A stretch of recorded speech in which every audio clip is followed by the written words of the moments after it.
देखिए, ये जो घटनाक्रम हो रहा है सौरभ जी, मेरी दृष्टि में इसके दो प्रकार के कारण हैं। एक है स्थायी कारण और एक है तात्कालिक कारण। स्थायी कारण क्या है? पिछले कुछ वर्षों में भारतीय समाज और हिंदू समाज में जो चेतना आई है ना, उसकी स्थिति किस प्रकार से थी? जैसे हमारे ग्रंथों में लिखा है कि हनुमान जी के पास अतुलित बल था, अतुलित बुद्धि थी, बुद्धि विवेक विज्ञान निधाना, पवन तनय सुत पवन समाना, परंतु वो अपनी शक्ति भूले हुए थे। ठीक वैसे ही हिंदू समाज अपनी शक्ति को भूला हुआ था।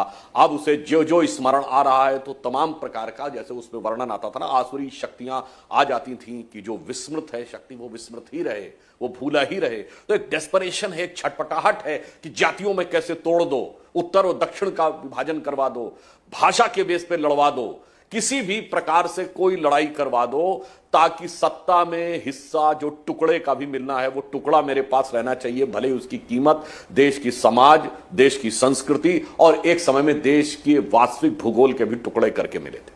दूसरा तात्कालिक कारण है। मैं मानता हूं G20 का जो आयोजन हो रहा है, ये भारत के, स्वतंत्र भारत के इतिहास का सबसे महत्वपूर्ण आयोजन है।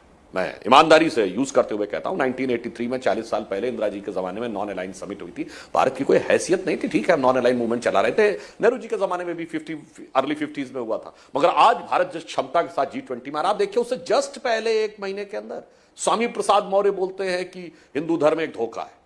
उसके बाद वहां का उदयनिधि बोलते हैं, उसके बाद कर्नाटक का होम मिनिस्टर परमेश्वर बोलता है, उसके बाद ए राजा बोलते हैं, अब बिहार में जगदानंद सिंह बोल रहे हैं। या आपको लग रहा है कि ये केवल ऐसे ही चल रहा है? जवाबी कव्वाली है।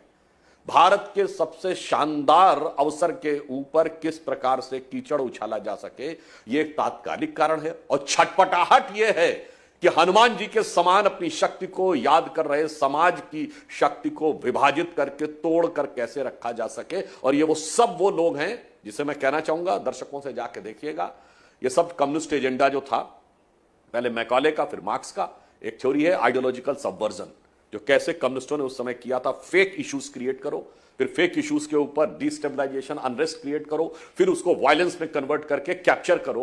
वो तो ठीक है, उनकी स्थितियां बीच में 90 के दशक में बहुत कुछ परिवर्तन हो गया, सोवियत संघ का विघटन हो गया, राम मंदिर आंदोलन आ गया तो नहीं हो पाया, जाके अब तो नेट पे अवेलेबल है वो चीजें, सारे आर्काइव्स बाहर आ चुके हैं। ये उस युग की मानसिकता के दास हैं जो आज भी उसमें शिकार होकर उसी एजेंडा पे लगे हुए हैं और नई पीढ़ी को भ्रमित करने की छटपटाहट है। ये सीधी लड़ाई है प्री 2000 एरा के थॉट और पोस्ट 2000 एरा के थॉट, यानी 21वीं सदी और 20वीं सदी के थॉट की।